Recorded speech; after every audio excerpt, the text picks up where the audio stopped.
होलिका दहन में क्या डालें कि जिससे धन की वर्षा भी हो, साथ ही आपकी परेशानियों का भी निराकरण हो सके।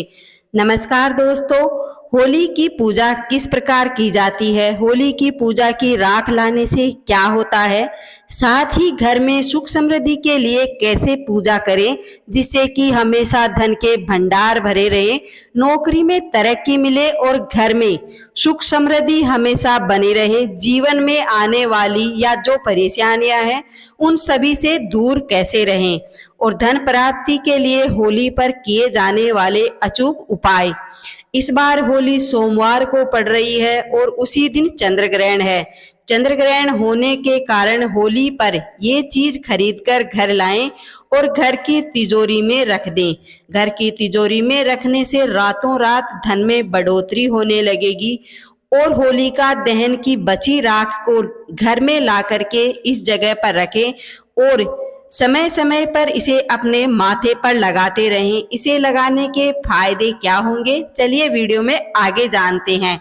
जानने से पहले आपसे निवेदन है कि आपके अपने चैनल को सब्सक्राइब करें, हिंदी पुरातन ज्ञान। तो चलिए जानते हैं होलिका दहन के 11 अचूक उपाय जिनसे आपकी सभी परेशानियां दूर होंगी। धन प्राप्ति, संतान प्राप्ति, नौकरी प्राप्ति, मनोकामना पूर्ति। पहला उपाय, होलिका दहन। होलिका दहन से पहले पान के पत्ते लें और होलिका दहन के दौरान अग्नि की 7 परिक्रमा करें। परिक्रमा पूरी होने के बाद इस पान का पत्ता माता लक्ष्मी का ध्यान करते हुए होलिका में अर्पित करें। ऐसा करने से आर्थिक समस्याएं दूर होंगी और जीवन में धन और वैभव की प्राप्ति होगी। दूसरा, होली के दिन कौन सा टोटका करना चाहिए।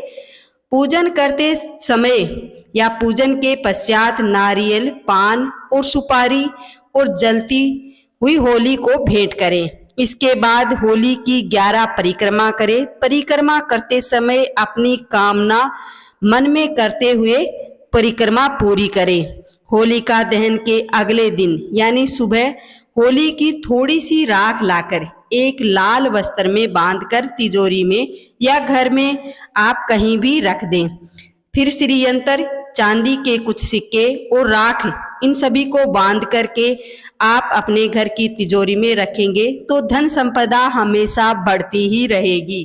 तीसरा, होली की राख घर में रखने से क्या होता है।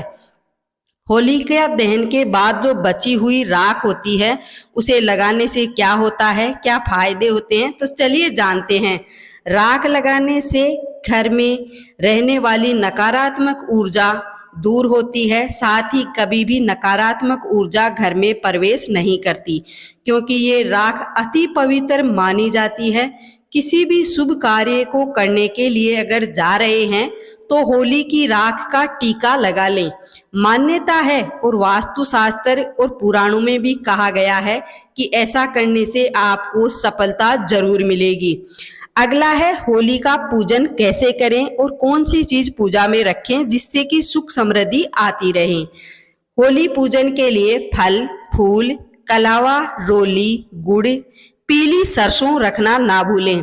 गाय के गोबर से बने कंडे, इन सभी से पूजा करना शुभ माना जाता है। इन्हें अग्नि में डालना होता है और अग्नि में पूजन सामग्री डालते समय ध्यान रखें कि मुंह हमेशा पूर्व या उत्तर दिशा की ओर ही होना चाहिए। पांचवा, होली के पैसे नहीं है तो क्या करें। ये नारियल का उपाय है। होली पर माता लक्ष्मी को खुश करने के लिए ये एकमात्र उपाय है जो बहुत ही अच्छा है और सरल तरीका भी है। माता लक्ष्मी को नारियल बहुत ही प्रिय है, इसीलिए नारियल को होली के दिन माता लक्ष्मी को अपनी मनोकामना बोलते हुए अपने ऊपर से 21 बार वार ले और वारते वक्त मनोकामना बोलते रहे। आपके घर में माँ लक्ष्मी हमेशा के लिए वास करेगी। श्री माँ लक्ष्मी की एक नाम है और नारियल माँ लक्ष्मी को बेहद प्रिय है। होली की अग्नि में नारियल अर्पित करने से आपके घर में जो धन की तंगी रहती है वो भी दूर हो जाएगी। और जलती होली में नारियल के साथ अगर आप सुपारी डाल देंगे तो इसे सोने पर सुहागा, यानी माता लक्ष्मी अति प्रसन्न होकर आपके घर में हमेशा वास करेगी, धन धान्य का भंडार भरेगी। छठा, होली दहन में क्या डालें जिससे कि आपको सुख समृद्धि मिले।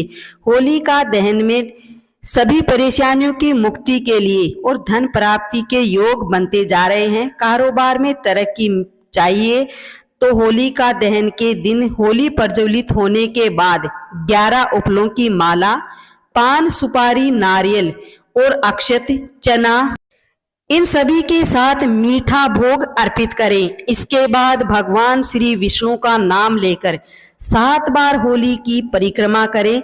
इससे आपकी जीवन की सारी परेशानियां दूर होंगी, तरक्की मिलेगी और इस कारोबार में भी वृद्धि होगी। 7वां, होली के दहन में कैसे नजर उतारें।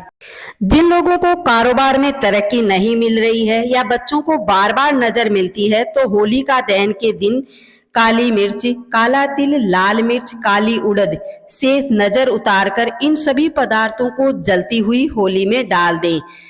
इससे आपकी कारोबार की नजर भी उतर जाएगी। साथ ही हल्दी और बेसन का उपटन बनाकर उसे उतारकर आप होली का दहन में डाल दें, तो बच्चों की जो त्वचा का रोग होता है या त्वचा संबंधी कोई भी परेशानियां आती हैं वो भी दूर हो जाएंगी। तो होली का दहन के दिन बच्चों को उपटन लगाकर उसे होली का दहन में जरूर डालें। होली पर पूजा कैसे करनी चाहिए, विधिवत पूजा करने का और इन तरीकों को ध्यान में रखकर ही पूजा करें, तभी माता लक्ष्मी का आपके घर में वास होगा और नकारात्मक ऊर्जा दूर होगी। अगर आप शादी के बाद पहली बार होली की पूजा कर रही हैं तो इस तरीके से करें कि वैवाहिक जीवन में आ रही सभी बाधाएं भी दूर हो जाएं। साथ ही होली का दहन के लिए इकट्ठा की गई लकड़ी को कच्चा सूत से 3 या 7 बार लपेटें। इसके बाद उस पर गंगा जल, शुद्ध पानी, फूल, कुमकुम छिड़ककर पूजा करें। पूजा के लिए माला ले रोली, अक्षत, बतासे, गुड़ और साबुत हल्दी, गुलाल, इसके साथ ही नारियल का प्रयोग जरूर करें। इन सब से पूजा करें, आपके जीवन की बाधाएं दूर होंगी। 9वां, माथे पर राख कब तक रखनी चाहिए। होली का दहन की रात को कितनी देर माथे पर राख रखनी चाहिए और इससे क्या मिलता है, टीका लगाने से क्या होता है, चलिए जानते हैं टीका लगाने के पीछे के नियम। कुछ लोग घर पहुंचते ही राख हटा दिया करते हैं और कुछ लोग इन्हें पूरे दिन ही छोड़ देते हैं। अनुष्ठान समाप्त होने के बाद राख को अपने माथे पर छोड़ने की कोई आवश्यकता नहीं है। हालांकि यदि आप ऐसा करते हैं तो ये ठीक भी है। अगर आप कोई भी कार्य के लिए गए हैं, वो कार्य अगर आपका पूरा हो गया तो राख को अपने माथे से हटा दें। होली के दिन क्या खरीदना चाहिए, ज्योतिष शास्त्रों में भी बताया गया है कि होली के दिन चांदी का सिक्का और एक छोटी सी डिब्बी जरूर खरीद लें। इसके बाद इसे पीले रंग के वस्त्र में हल्दी के साथ बांध दें, फिर इसे माँ लक्ष्मी के पास रख दें या अपने घर की तिजोरी में रख दें। इसके बाद होली का दहन के समय की राख को भी चांदी की डिब्बी में भरकर रख दें, इससे माता लक्ष्मी का वास होगा। होली पर किसी मंत्र का जाप करना है तो ओम नमो भगवते वासुदेवाय, ये सबसे शक्तिशाली मंत्र है। इसका जाप करने से माता लक्ष्मी प्रसन्न होती है और दौड़ी आपके घर तक चली आती है। ये 11 उपाय आपके जीवन की जितनी भी परेशानियां हैं, त्वचा संबंधी, आर्थिक या फिर आपको मनोकामना पूर्ति के लिए या तरक्की के लिए, जीवन की सभी बाधाएं, साथ ही अगर कोई ग्रह दोष है तो वो भी दूर होंगे। वीडियो को लाइक कर लीजिए और चैनल को सब्सक्राइब करें और ज्यादा से ज्यादा शेयर जरूर करें।